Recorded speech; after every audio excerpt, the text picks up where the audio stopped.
Hello dear student, this is chapter number 5, The Ailing Planet, The Green Movement's Role, class 11th, book Hornbill, and this is my third video for this lesson. In this video I am going to cover your paragraph number 4, 5 and 6. So listen dear student, this is the paragraph number 4. Paragraph number 4 starts from here. In the zoo at Lusaka, Zambia, there is a case where the notice reads. तो Lusaka Zambia this is a place name and where a zoo is there. वहाँ पे एक चिड़ियाघर है. There is a case where the notice reads. वहाँ पे एक case है और वहाँ पे एक नोटिस बोर्ड लगा हुआ है. Reads the world's most dangerous animal. Inside the case there is no animal but a mirror where you see yourself. Thanks to the efforts of a number of agencies in different countries, a new awareness has now dawned upon the most dangerous animal in the world. He has realized the wisdom of shifting from a system based on domination to one based on partnership. Scientists have catalogued about 1.4 million living species with which mankind shares the earth. Estimates vary widely as regards the still uncatalogued living species. Biologists reckon that about 3 to 100 million other living species still languish unnamed and ignominious darkness.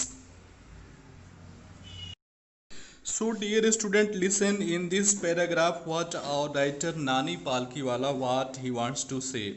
In a case in a zoo in Lusaka, Zambia, there reads a notice. तो Lusaka Zambia में जो जू है वहाँ उस जू में एक केस है, एक पिंजरा है जिस पे एक नोटिस बोर्ड लगा हुआ है.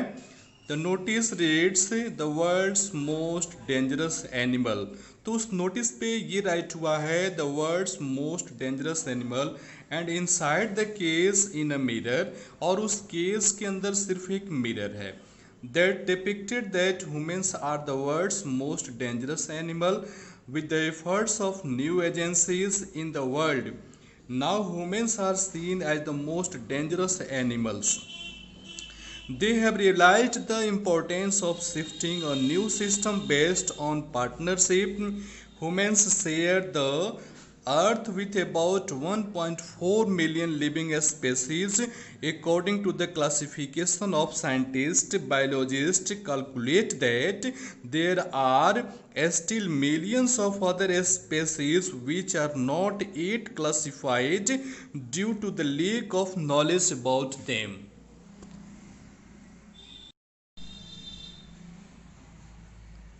So dear student, I want to tell you here in the zoo of Lusaka Zambia में जो जू है वहाँ पे एक केस है और उस केस पे एक नोटिस बोर्ड लगा हुआ है. उस नोटिस बोर्ड पे क्या राइट हुआ है the world's most dangerous animal. उस नोटिस बोर्ड पे ये राइट हुआ है कि the world's most dangerous animal यानी संसार का सबसे खतरनाक जानवर. Inside the case there is no animal. और उस केस के अंदर कोई एनिमल नहीं है बट अ मिरर. वहाँ पे सिर्फ एक मिरर लगा हुआ है where you see yourself, जिसमें आप अपने आप को ही देख सकेंगे. Thanks to the efforts. और ऐसा करके हमारा नरेटर क्या दिखाना चाहता है कि we human beings are the most dangerous animal in this world, कि हम मानव जो है इस संसार के सबसे खतरनाक जानवर हैं. Thanks to the efforts of the number of agencies in different countries, a new awareness how now dawned upon the most dangerous animal in the world. और इस तरह से इस एजेंसी ने ये हमें अवेयर कर दिया है, ये हमें बता दिया है कि विश्व का संसार का सबसे यदि कोई खतरनाक जानवर है तो वो ह्यूमन बीइंग है. Scientists have catalogued about 1.4 million living species with which mankind shares the earth. और वैज्ञानिकों ने ये भी कैटलॉग तैयार कर दिया है कि इस पृथ्वी पे लगभग 1.4 मिलियन लिविंग स्पेसीज है जिनके साथ हम लोग इस पृथ्वी को शेयर करते हैं. Estimates vary widely as regards still uncatalogued living species, और इसके साथ ही अभी बहुत सारे स्पेसीज ऐसे हैं जिसको क्लासिफाइड नहीं किया गया है. Biologist recon that about 3 to 100 million other living species still languished unnamed. और बायोलॉजिस्ट जो हैं वो ये भी बता दिए हैं कि अभी 3 to 100 million other living species ऐसी हैं जिनके बारे में हम लोग नहीं जानते हैं, जो अननेम्ड हैं. So dear student, I want to tell you here कि संसार में जितनी भी स्पेसीज हैं उन स्पेसीज में सबसे डेंजरस स्पेसीज यदि कोई है तो वो मानव है. मानव जो है सभी जीवों का जीना दुश्वार कर दिया है. मानव इस पृथ्वी को बीमार कर रहा है. डिफॉरेस्टेशन हो रही है जिसकी वजह से हमारी पृथ्वी बीमार हो रही है. And listen, one of the early international commission which dealt inter alia with the question of ecology and environment was the branch members Mr. L.K. Jha. Mr. L.K. Jha, the first branch report raised the question, are we to leave our successor a scorched planet of advancing deserts, impoverished landscape and ailing environment? So listen dear student, in this paragraph what our narrator is going to tell us, one of the early international commission which dealt inter alia with the question of ecology environment was the Brand Commission, which had distinguished Indian as one of its member. Mr. L.K. Jha, the first Brand report raised the question, are we to leave our successors a scorched planet? तो इन्होंने mister LK. Jha ने अपने पहले report में ये बता दिया कि क्या हम लोग अपने आने वाली पीढ़ियों को एक स्कॉर्च प्लानेट देने जा रहे हैं, एक बीमार पृथ्वी हम लोग देने जा रहे हैं ऑफ एडवांसिंग डिजर्ट्स, जो हमारी पृथ्वी जो है डिजर्ट होने जा रही है.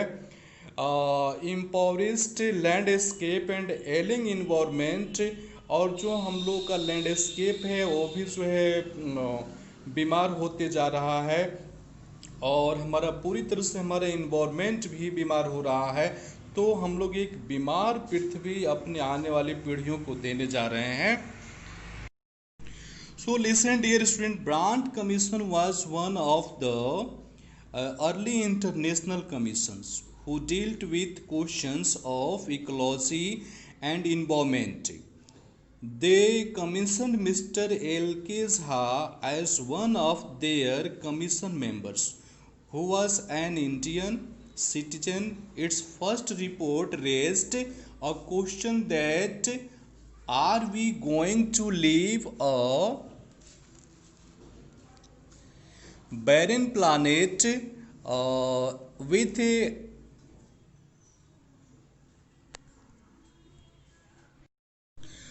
arid deserts, poor landscape and poor environment for our future generation? तो इस ब्रांड कमीशन ने ये बता दिया कि क्या हम लोग आने वाले अपनी पीढ़ियों को एक बैरन लैंडस्केप देने जा रहे हैं जो कि पूरी तरह से डिजर्टेड हो गया है, एंड पुअर इन्वायरमेंट देने जा रहे हैं for our future generation. So dear student, brand commission ने ये पूरी तरह से क्लियर कर दिया कि हम लोग जो हमारी आने वाली पीढ़ियां हैं उन पीढ़ियों को एक पूरी तरह से डिजर्टेड लैंड देने जा रहे हैं. हमारी पृथ्वी पूरी तरह से बीमार हो रही है. हम लोग इस तरह से इसका यूज़ कर रहे हैं कि हमारी पृथ्वी बीमार हो रही है और हमारे आने वाले जनरेशन को कुछ भी नहीं मिलेगा. And listen, this is paragraph number 6. Mr. Lester R. Brown, in his thoughtful book, The Global Economic Prospect, so this was the name of his book, points out that the earth principal biological systems are four. इन्होंने बताया कि अर्थ principal, इस पृथ्वी का जो अपना principles है, सिद्धांत है बायोलॉजिकल सिस्टम का, वो 4 है.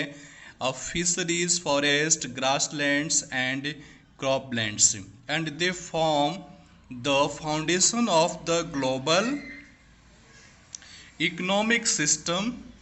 In addition to supplying our food, these four systems provide virtually all the raw materials for industry except minerals and petroleum derived synthetics.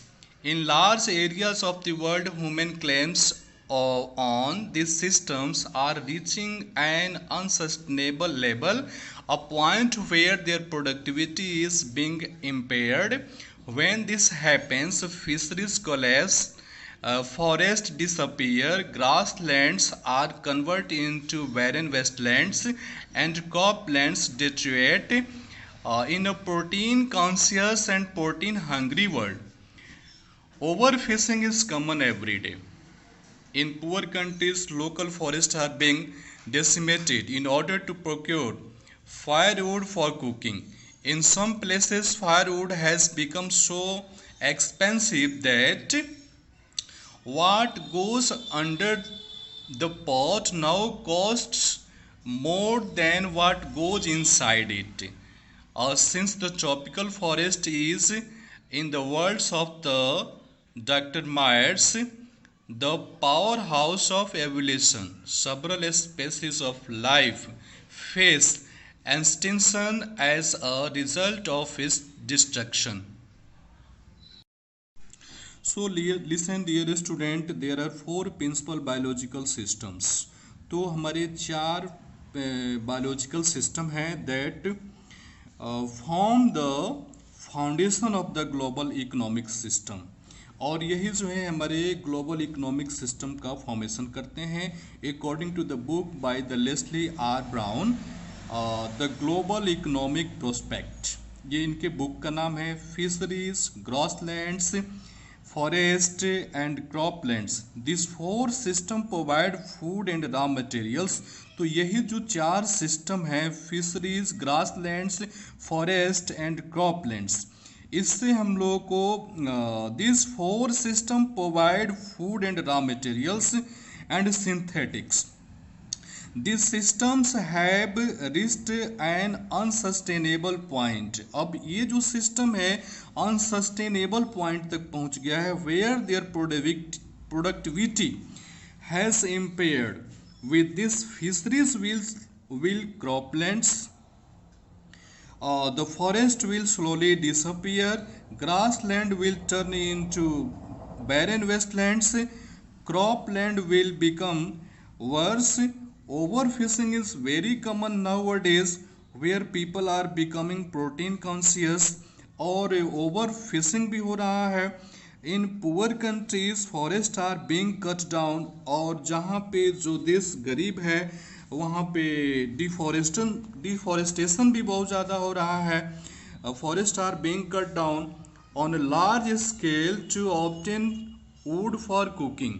और डिफॉरेस्टेशन क्यों हो रहा है पुअर कंट्री में कि लोगों के पास फायरवुड के लिए, कुकिंग के लिए फायर की व्यवस्था नहीं है, इसलिए वो जंगलों का सफाया करते हैं, जंगलों की कटाई होती है और इससे उन लोगों को कुकिंग के लिए फायरवुड मिल जाता है. In some area firewood is more costly than food, और कुछ ऐसे भी एरिया हैं जहाँ पे कि फायरवुड फूड से ज़्यादा कॉस्टली है. Many species are under destruction in tropical forest. So this is how I have explained paragraph number 4, 5 and 6 in this video. Thank you for watching.